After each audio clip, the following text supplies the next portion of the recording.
that it actually does. You don't have. It's more than just creating a hole in our knowledge where God will fit. It's proving that that hole is filled by God in the first place. I can come up with all sorts of negative reasons why, I don't know, like Zeus or Bigfoot doesn't exist. But it's not my job. My job is to actually prove positively in an independently verifiable way that it does exist. I have to provide something demonstrable about that. And I think that's the important part, is that it's not my job to disprove. And I also would mention that not all atheists take the stance that we have a positive belief there is no God.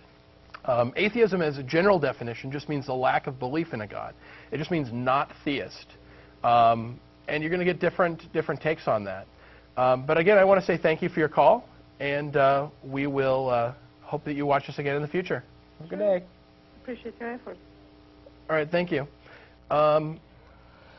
Should we try wrapping up our topic a little bit? I think we ought, yeah. Yeah, I think it's important. We were talking about this wave of religious programming. There really is a Christian privilege that I don't think a lot of people understand that are in our culture.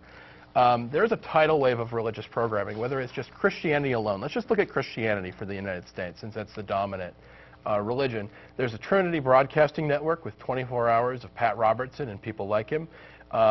There are 3 separate programs for Kirk Cameron and Ray Comfort, just alone, including Way of the Master. They're Catholic cable networks, countless channels that have exclusively Christian programming. And then there are the multiple radio programs, networks in religious programming, and multiple networks. We also have, ignoring the fact that there's also local programming, the religious program for people like Casey Treat, Mars Hill, etc.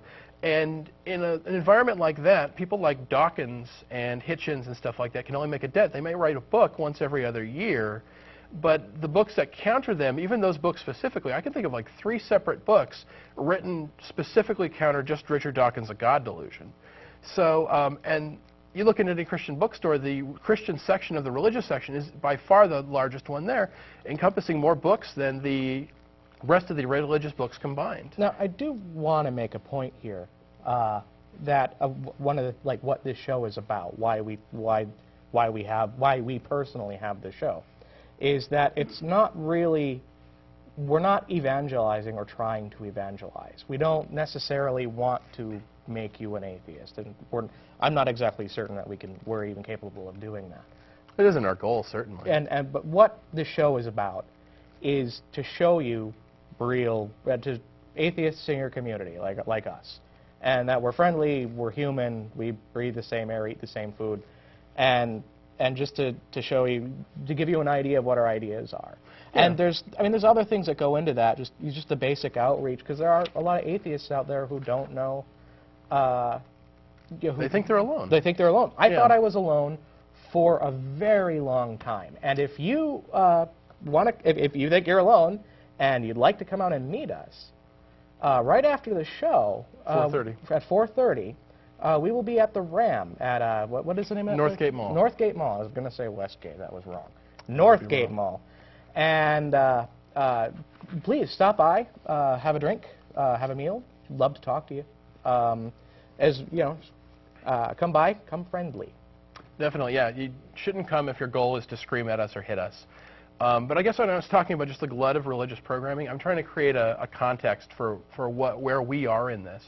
That even when it comes to programs that aren't primarily religious, they are overtly religious. Bill O'Reilly may be primarily a political commentator, but when Christianity comes up, he becomes its champion. So you hear this message sort of over and over again. So we're entering into a media environment where you don't hear from us. And even when we do get media coverage, a lot of times we don't get the opportunity to speak for ourselves.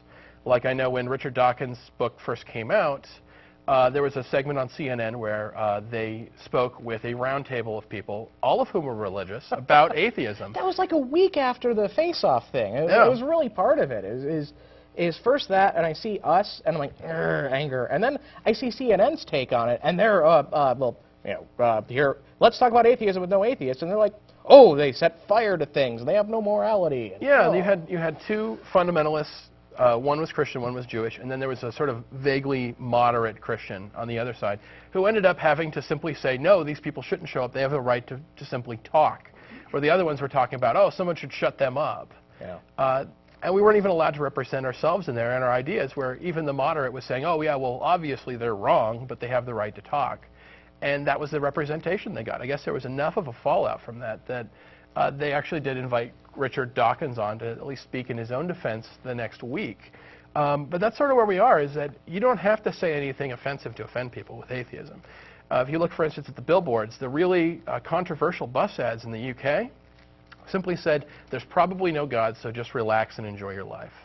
That's it. That was enough to have people picketing and screaming. We have quotes from prominent freethinkers that are well known. I mean, the people who had a real serious stake in our history and helped build the country as it is.